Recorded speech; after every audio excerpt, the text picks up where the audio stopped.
Henry Mason, known as Henry to his friends, glanced at his cell phone after leaving a voicemail for Olivia, or Liv, as she preferred to be called. His wife of 5 years, he had just secured a service contract with a major company in California, which had offices all over the country.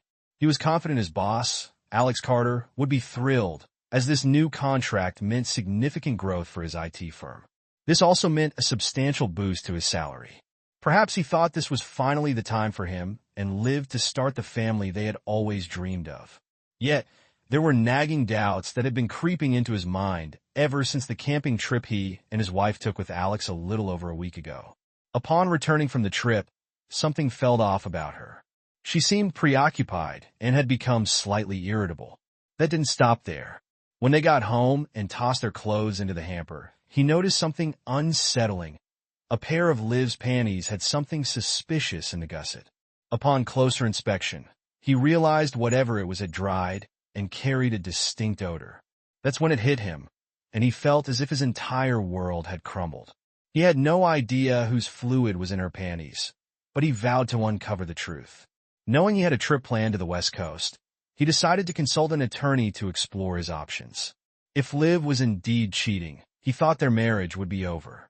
"Are you certain your wife is cheating?" Grace Bennett asked.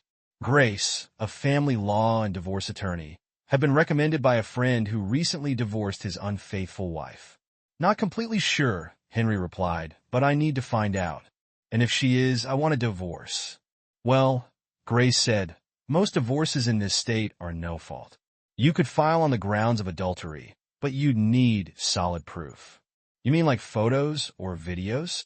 Henry asked. "Yes," Grace confirmed. "If you want, I can have an investigator keep an eye on her and find out the truth." "Please do," Henry said. "What should I expect in a divorce?" he continued. "Since she earns roughly the same amount as you with her teaching job, there's a good chance you won't have to pay her alimony," Grace explained. "You don't have real estate or children, so everything will be split 50-50. You'll keep your retirement savings, and she'll keep hers.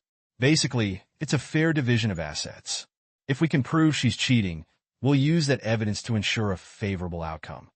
I'll start on the paperwork, and we'll proceed once we have the evidence," Grace concluded. "Okay," Henry agreed. "Go ahead and do it. I'll be out of town for about 3 days, which seems like the perfect time for her to do something." Grace called in her investigator, Ethan Wright, who suggested Henry install a tracking app on Liv's phone.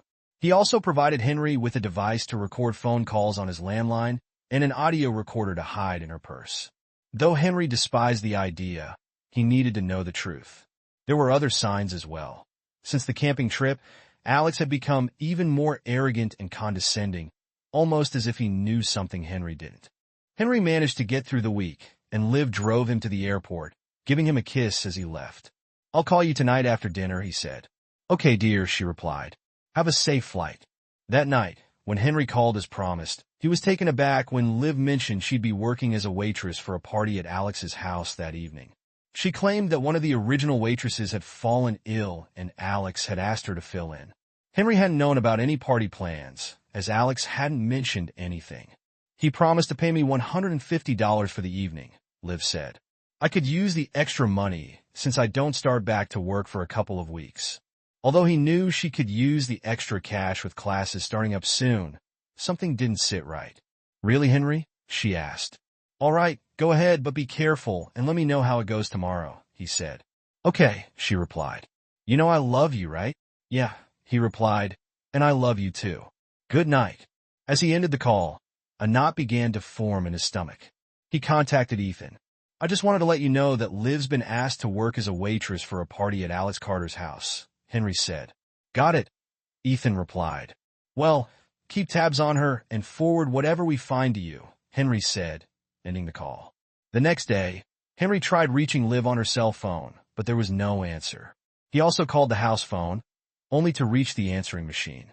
He couldn't shake the thought that maybe she had spent the night with Alex. His worst fears were confirmed when he received an email from Ethan that afternoon. "Liv spent the night at Carter's house and is still there," the email read. "She was quite busy last night. I've attached a few photos, but be warned, they're quite graphic. I'll provide a full report when you return." Henry opened the attachments and his heart sank.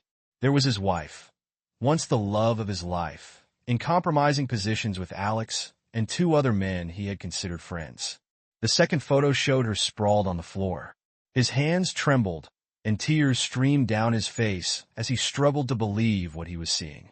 He tried calling her phone one last time, but it went straight to voicemail. The house phone was no better, just an answering machine without leaving a message. He headed to the hotel bar to drown his sorrows. The following morning, Henry checked the tracker on Liv's phone and saw that it was still at Alex's house, indicating she was likely still there. Ethan confirmed this suspicion with an email that included 2 more photos of Liv engaged in a gangbang with multiple men, including Alex, his son Chris, and several others from Alex's IT firm. Henry had once trusted these men as colleagues, but now he saw them in a completely different light. He didn't recognize the other 3 men in the photos and assumed they were Chris's friends. Henry finished his business with the California client, secured the contract, and then checked out of the hotel to catch an early flight home. Arriving at his house, he found Liv's car was missing. Checking the tracker again, he confirmed that her phone was still at Alex's house. He went inside, changed clothes, and called Grace's office. To his surprise, Grace was available and could see him that afternoon. Henry called Liv's cell and was taken aback when she answered, sounding out of breath. "Hello," she asked. "Hey, it's me, Henry," he said. "Where are you?" "I'm at home, just catching up on a few things before classes start," she replied. Henry was stunned by her blatant lie. "I see. Well, I'm done here in California and heading home." "Oh, good," she said. "I've missed you so much. Call me when you land, and I'll pick you up at the airport." "No need to bother," he said. "I'll take a taxi or something." "Bye." He ended the call, wondering if she had noticed he hadn't said, "I love you," or mentioned seeing her later. Shaking his head, he left the house and headed to Grace's office. Meanwhile, Liv stared at the phone after Henry ended the call. He had always told her he loved her at the end of their conversations, but not this time. In fact, he hadn't sounded very friendly at all. She had intended to go home after that first night, but being sandwiched naked between Alex and his son had felt too good for her to leave. She convinced herself that she deserved this, and that it would end once classes started. Henry would never find out, so she spent the next day and night with Alex and Chris. Alex went to work for a few hours on the second day, but Chris kept her occupied and even arranged for several of his friends to come by later for another gangbang. When Alex returned home, he found Liv riding Chris on Alex's bed. Alex joined in after they finished. "Maybe I should send your husband away more often," he said with a wicked grin. "You do know I have classes starting up soon," Liv said. "I can't do this while he's home." "Why not?" Alex asked. "Maybe he'd get off on watching you with real men for a change." Alex and Chris both laughed. "Well, I have to admit I've gotten hooked on you, Liv," Alex said. "But I still love Henry and don't want to hurt him." "Maybe I can arrange for him to be out on weekends," Alex suggested.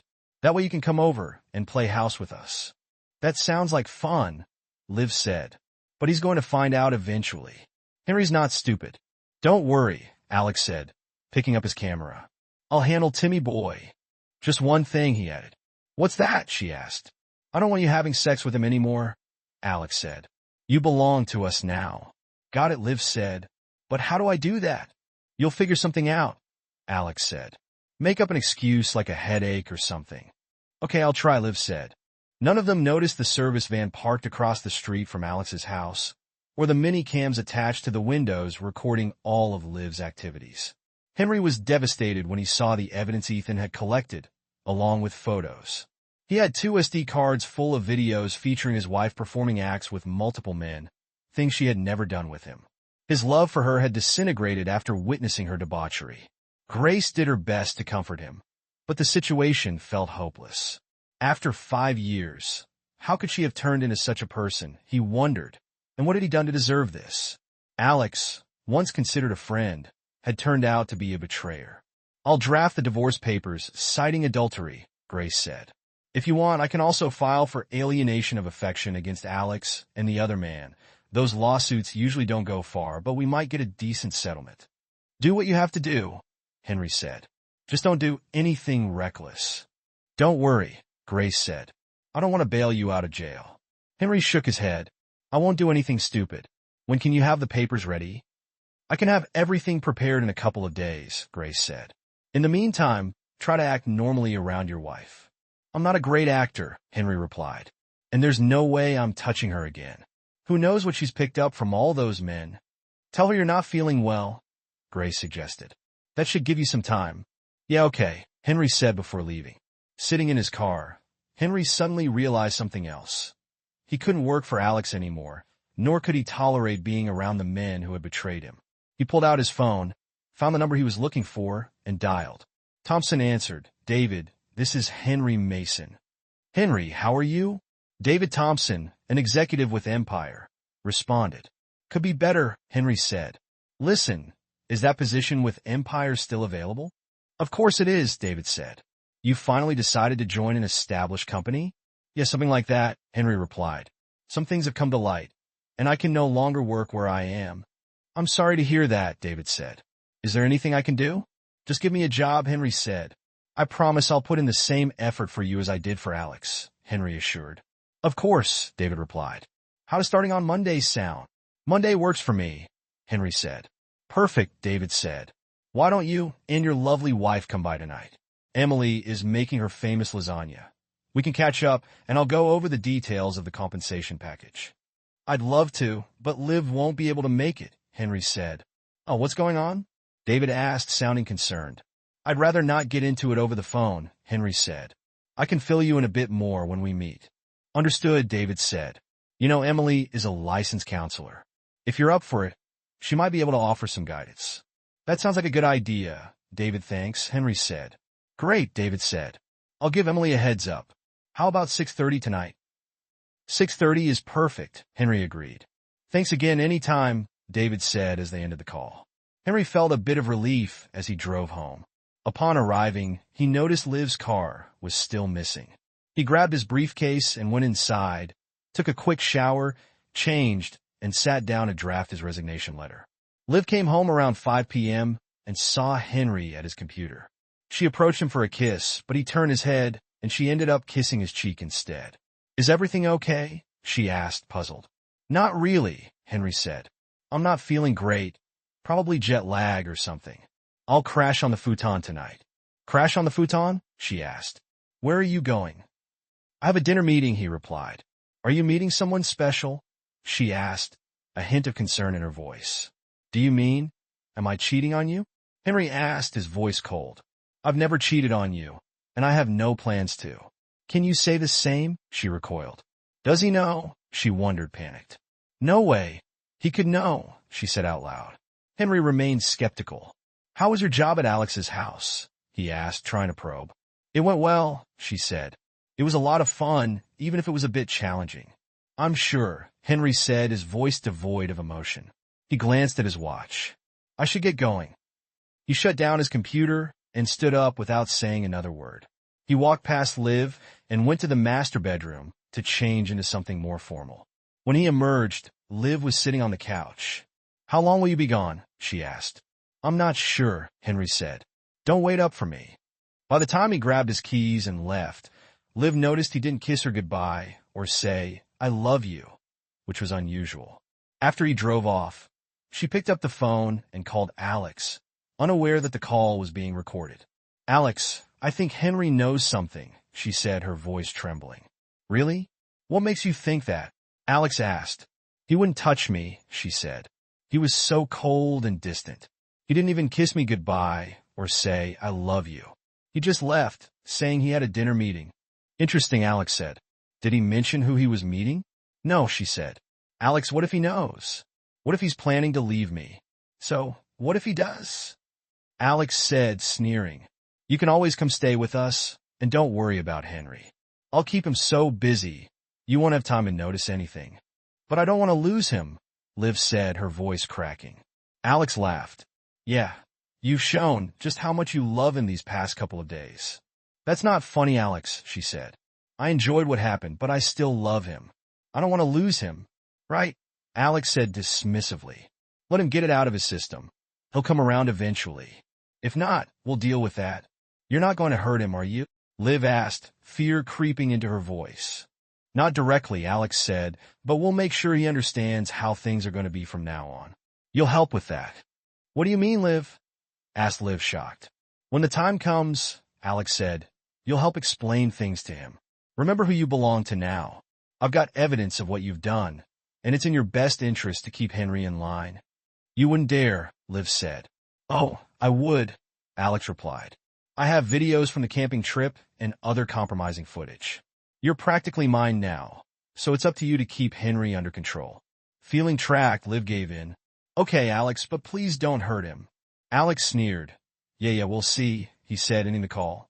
Henry arrived at the Thompsons' large 2-story home and was greeted by David, who took the bottle of wine from him with a smile. Thanks for bringing this, Henry, David said. Come on in.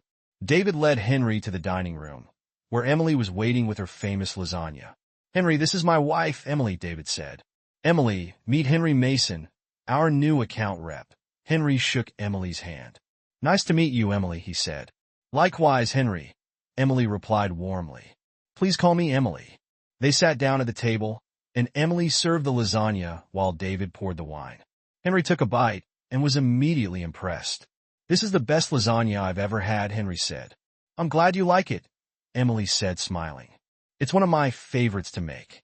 So, Henry, David said, I'm curious why you decided to leave Alex so suddenly. Did something happen? Henry took a deep breath. Yes, something happened, he said. Please tell us about it, Emily encouraged. Henry shared his story, and David's expression turned somber. Damn, that's brutal, David said. I'm really sorry. I had something similar happen, though the circumstances were different. So, what's next for you? David asked, aside from changing jobs. I've already seen a lawyer, and I'm filing for divorce, Henry said. My attorney says it'll be a pretty even split. What about counseling? Emily asked. Have you thought about it? At this point, it feels too late, Henry said. I don't get what happened to Liv. It's like she flipped a switch and turned into someone else overnight. I never knew she had it in her to be like this. How are you coping? Emily asked, sympathetically. Not great, Henry admitted. My lawyer says I should try to act normal around Liv, but it's tough right now.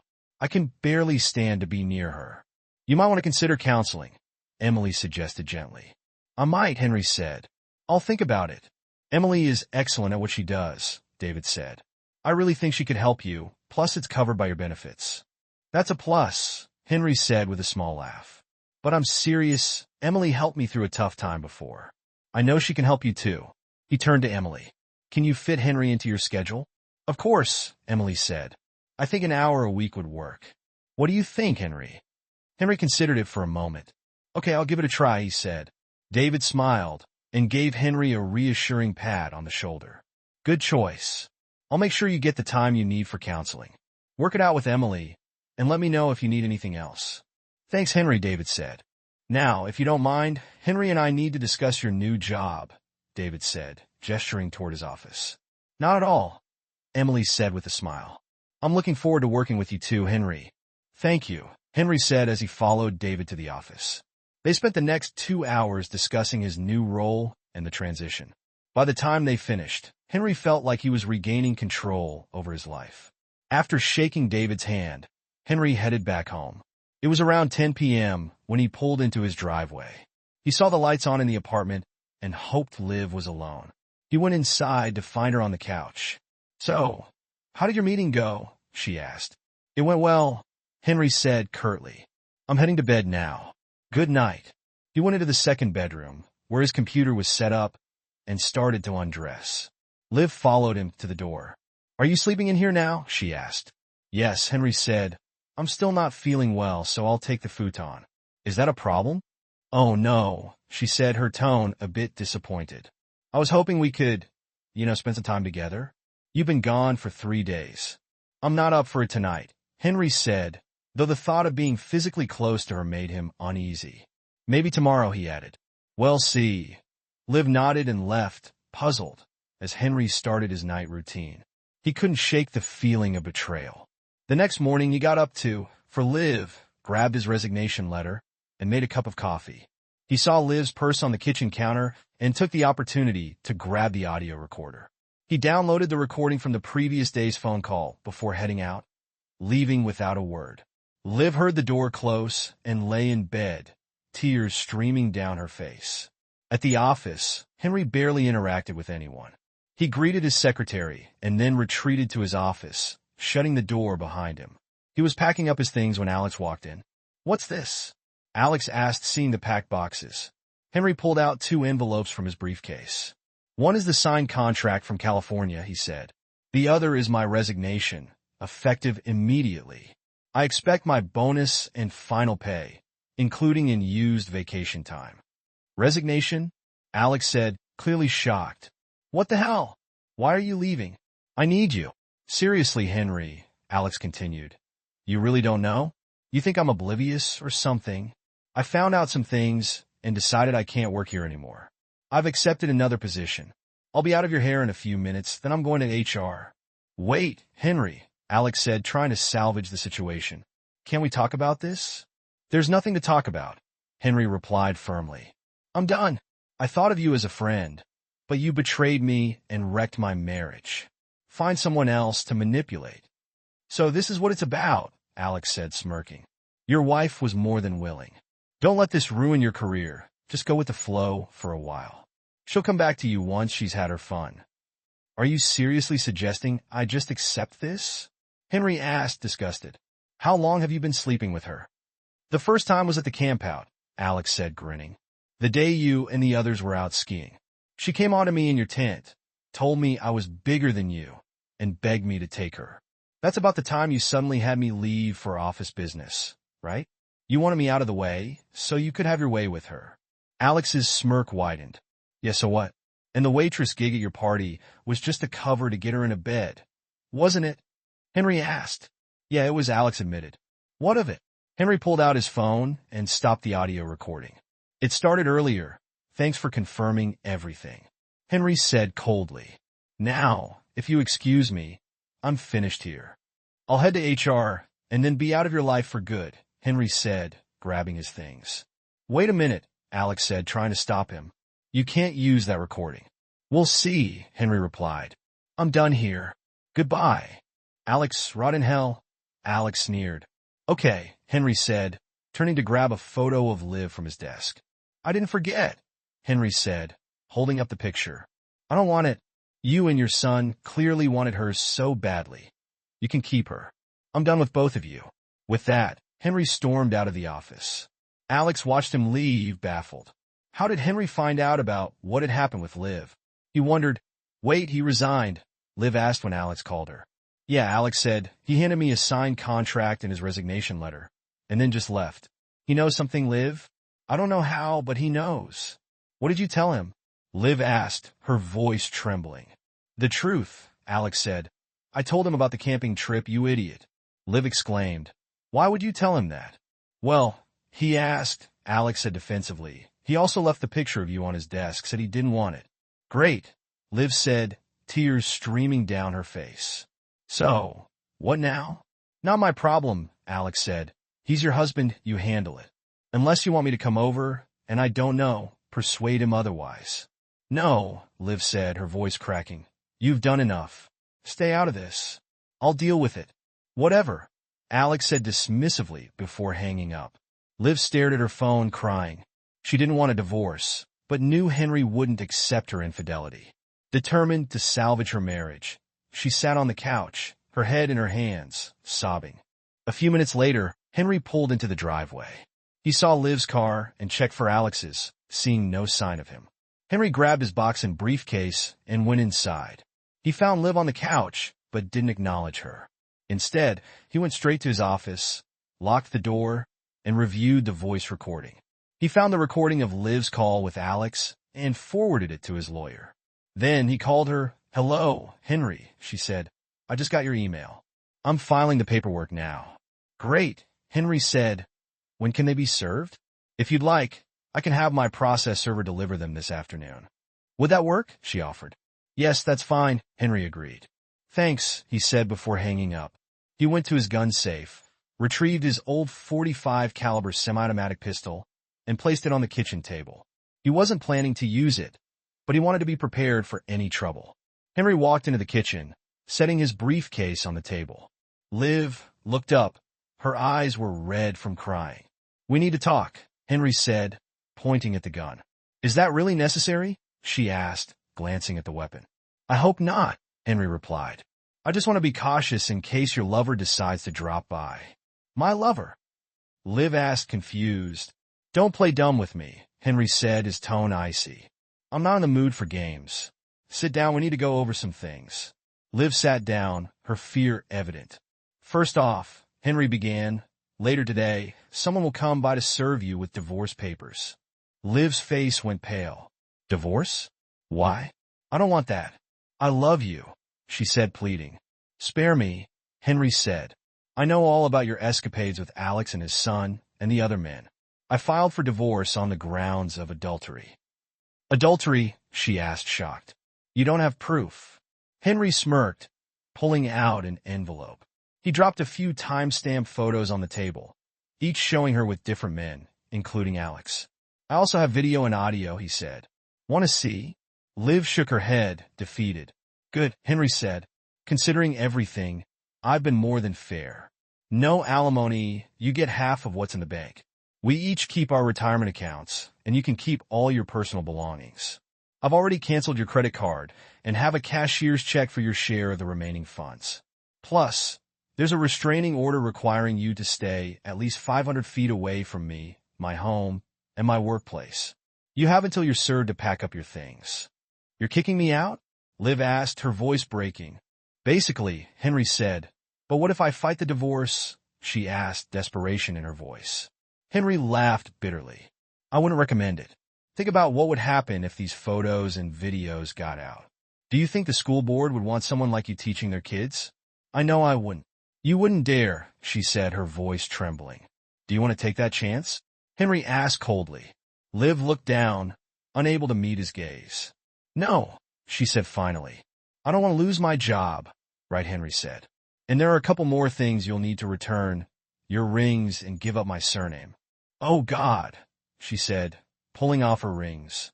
You've turned into a heartless bastard. Yeah, Henry said. I guess I have, but I need to know one thing.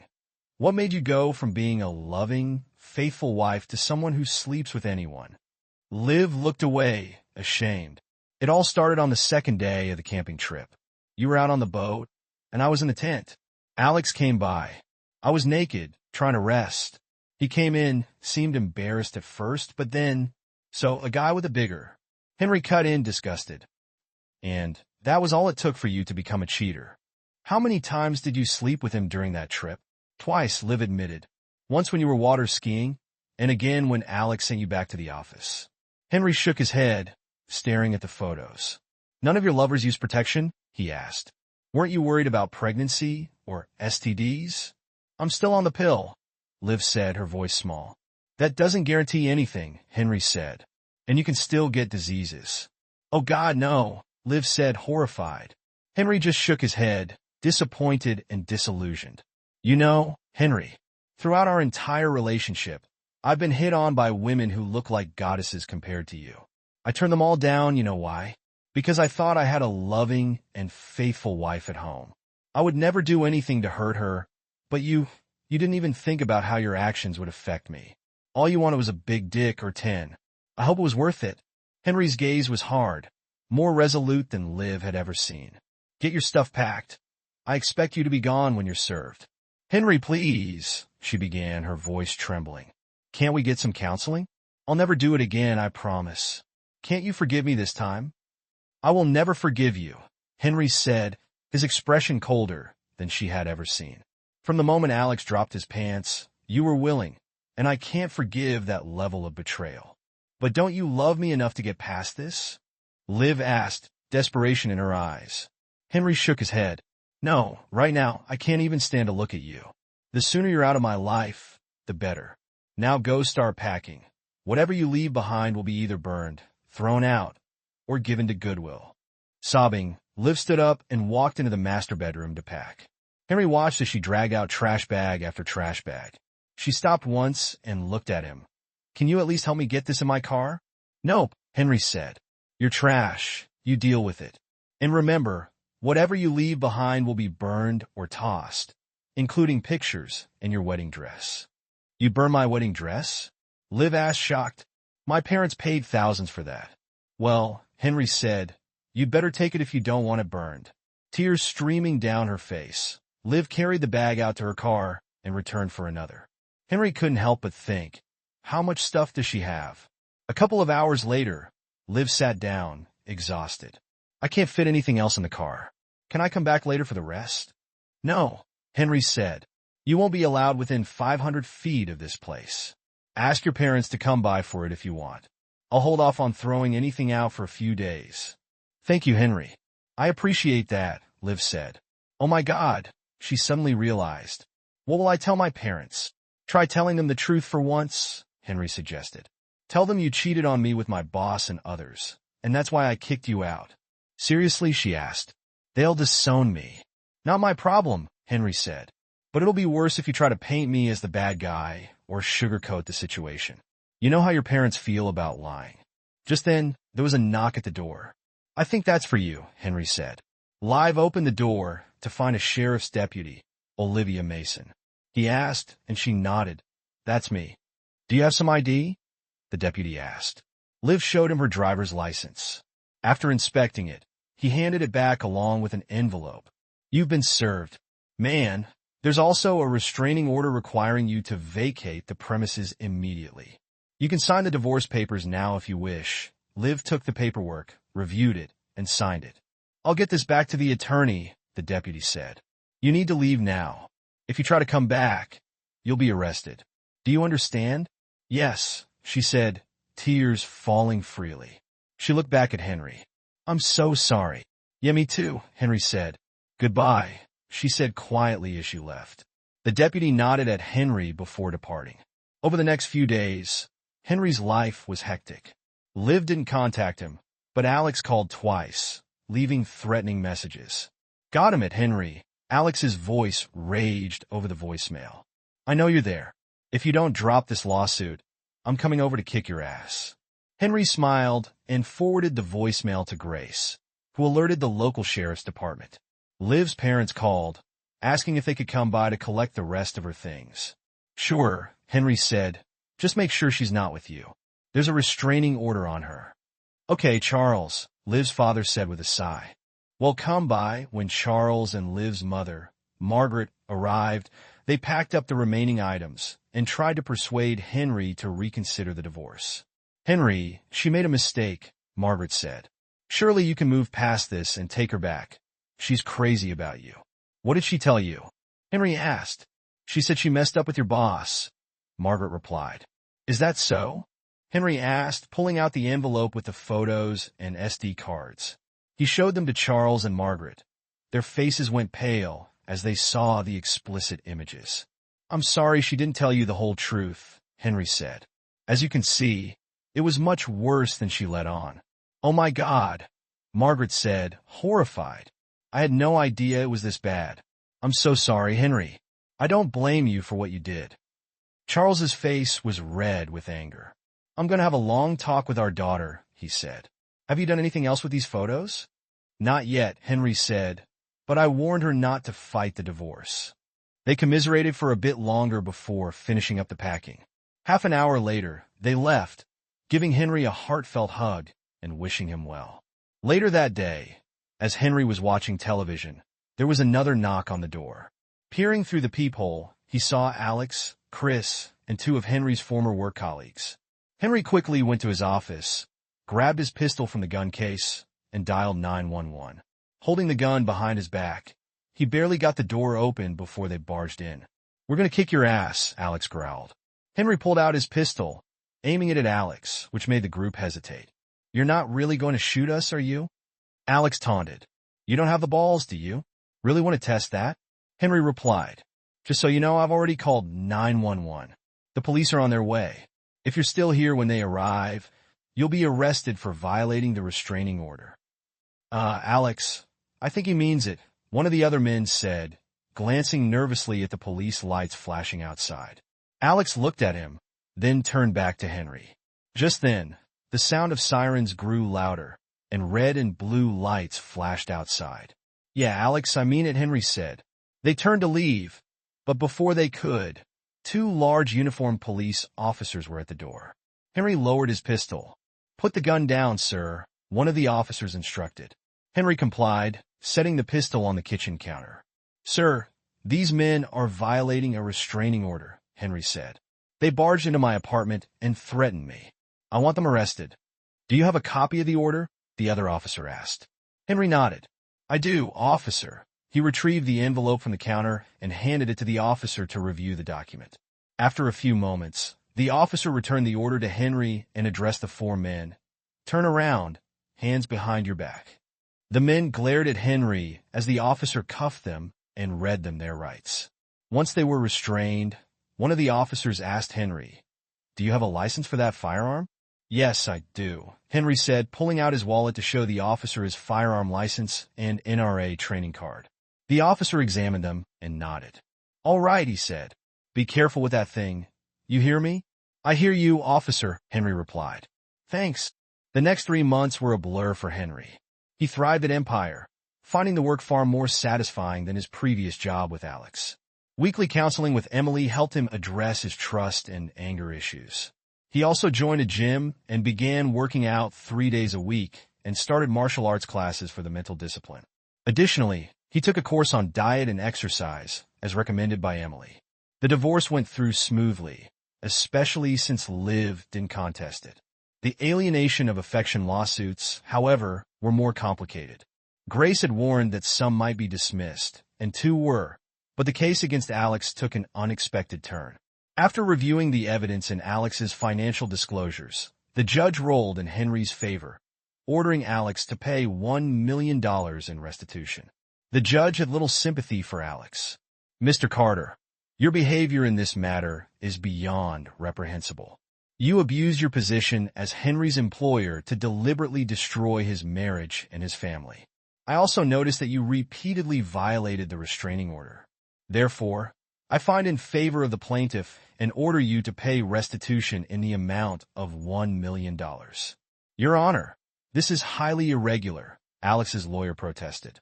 "Mr. Winthrop," the judge responded, "this court finds Mr. Carter's behavior not only irregular, but absolutely despicable. The order stands. When is this restitution due?" Winthrop asked immediately. "Unless your client would prefer to spend some time in jail for contempt," the judge replied. "No, Your Honor, my client will pay as ordered," Winthrop said, sitting back down. "Good," the judge said, "and may God help you if this check bounces." He banged the gavel, ending the hearing. Alex wrote a check and handed it to his attorney, who passed it to the bailiff. After the judge noted the check, the bailiff gave it to Grace, who then handed it to Henry. To Henry's surprise, the check cleared, and he paid Grace's share of the judgment. While working at Empire, Henry was contacted by several of Alex's former clients. Word of the lawsuit had spread, and many businesses were reluctant to continue dealings with someone who had deliberately sought to ruin another man's marriage. Henry suspected that Alex's business would be in serious trouble within a year. During this time, Henry avoided dating despite being approached by several attractive women at work. He wanted to wait until his final decree was official before pursuing any new relationships. When the final decree arrived, Henry celebrated with friends from work. Part of the celebration included a lap dance from a very well-endowed stripper. A couple of months after the final decree, Henry received a phone call from Liv's mother. "Henry, this is Margaret. Do you have a few minutes?" she asked. "Sure, Margaret," Henry said. "What's going on?" "It's Liv," she replied. "She's HIV positive. She just got the test results." "I'm sorry to hear that, Margaret," Henry replied. "But to be honest, I'm not surprised. Besides, we're officially divorced now, so there's nothing I can do. She's not on my insurance, and I'm not responsible for her." "I know," Margaret said. "I was just hoping you might consider talking to her for a little while." "Well, I guess I can," Henry said, "but I'm not sure what good it'll do." "Please just come over and talk to her," Margaret pleaded. Henry thought for a moment before responding. "All right," he said. "I'll come by for a few minutes." "Thanks so much, Margaret," she replied.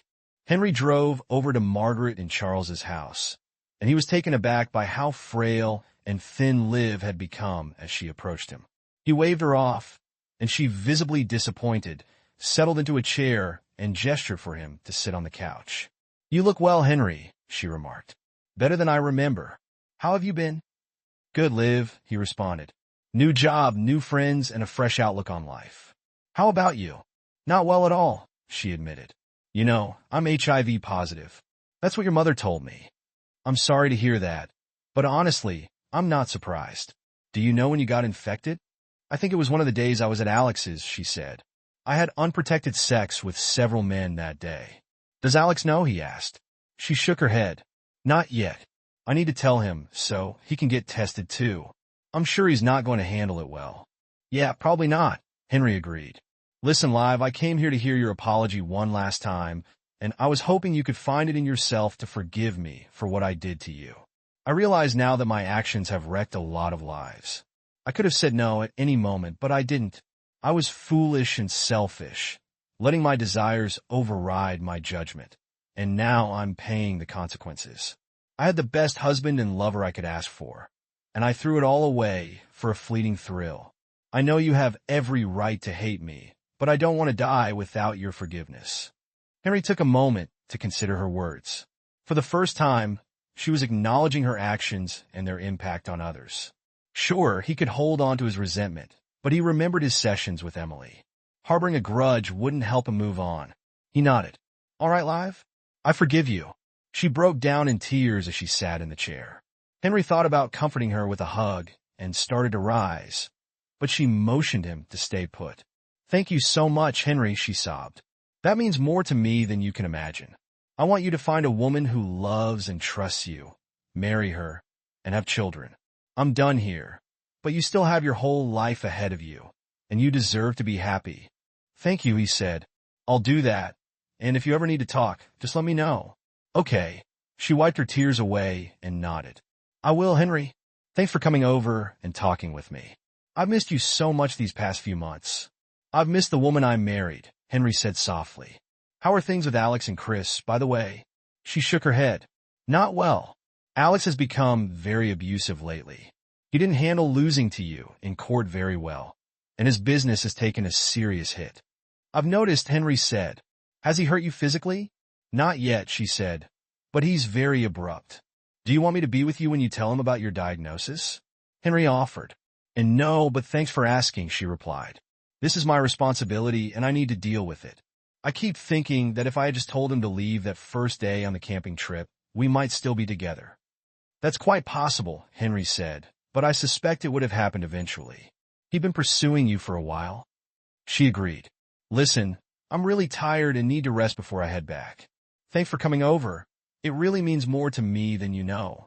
You're welcome, he said. And remember, call me if you just want to talk or something. Okay, she nodded weakly. I will. Goodbye, Henry, she added. He sensed a finality in her tone and worried she might be contemplating suicide. I will, he said. Just don't do anything drastic, okay? Okay. She gave him a faint smile. I won't, she assured him. He stood up and walked toward the door as he was about to leave. Margaret approached him and hugged him. Thank you, Henry, she said. This means more to her than you know, and it means a lot to me too. You're welcome, Margaret, he replied. Keep an eye on her. I will, she promised. A couple of weeks later, Henry was on his couch eating dinner and watching the evening news when a report caught his attention. The bodies of a local businessman, his son, and a woman believed to be his lover were discovered earlier today, the news anchor announced. Police are investigating what they believe to be a double murder-suicide. The news anchor announced Jacob Carter, president and founder of Carter Consulting, along with his son and an unidentified woman, were found dead. Authorities reported all three victims had gunshot wounds. Investigations are ongoing, and further details will be released as they become available. Henry was stunned. He called Margaret, who answered the phone sobbing. Margaret, what's happening? He asked. We just found out Liv's dead, she said. It looks like that bastard Alex shot her, then his own son and himself. Oh my God, Henry said. I saw the news report and was hoping it wasn't her. I'm so sorry it's her. Margaret confirmed. The police aren't entirely sure yet, but I'm pretty certain. She told Alex about her HIV, and he lost it. They're performing autopsies now. I'm really sorry, Margaret, Henry said. I want you to know I never wished for this. I know, Henry, she said. Liv made her choices and paid the price. It's still hard to lose an only child. I'm just relieved you were able to make peace with her. Let me know if there's anything I can do, he offered. Thank you, Henry, she said. Liv's memorial service was held a few weeks later, and Henry took time off to support her parents. According to the autopsies, Alex and Chris were both found to be HIV positive, just like Liv. The police pieced together the sequence of events. Liv had told Alex about her diagnosis and suggested they all get tested. When Alex and Chris discovered they were also positive, Alex shot Liv in the head, then turned the gun on his son, and finally ended his own life. Henry took a few days to grieve Liv's death, reflecting on the good years they had shared. One day, out of the blue, he received a visit from Hannah Brooks, a colleague from his team. "Hey, cowboy," she greeted him. "Care to join us for happy hour tonight? You look like you could use some company." Henry hesitated for a moment. He almost declined the offer, but then reconsidered. "What the heck," he said. "I could use some good company right now." "Sure, I'll join you," she said, smiling. "Come on down to the hitching post after work." "See you there." "I'll be there," he replied. "Thanks for the invite." As Hannah walked away, Henry thought to himself about how life keeps moving forward. Then out of nowhere, he heard a familiar female voice echoing in his mind. "Go for it, big boy. She's got the hots for you," the voice said. Startled, Henry glanced around but saw no one. A shiver ran down his spine. "No," he thought, trying to shake it off. "That can't be real. Or could it?"